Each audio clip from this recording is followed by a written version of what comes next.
Isang first kasi ng nanay ko ay economic teacher.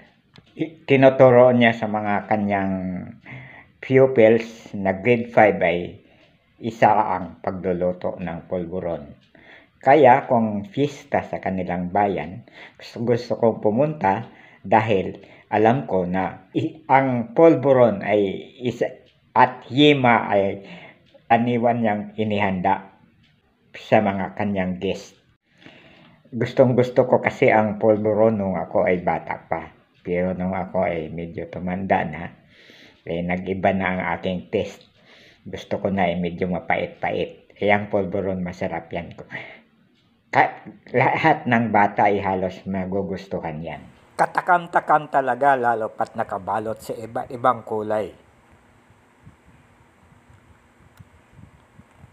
Katulad nito.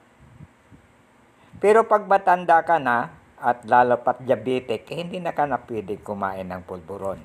Bawal na dahil maraming sugar.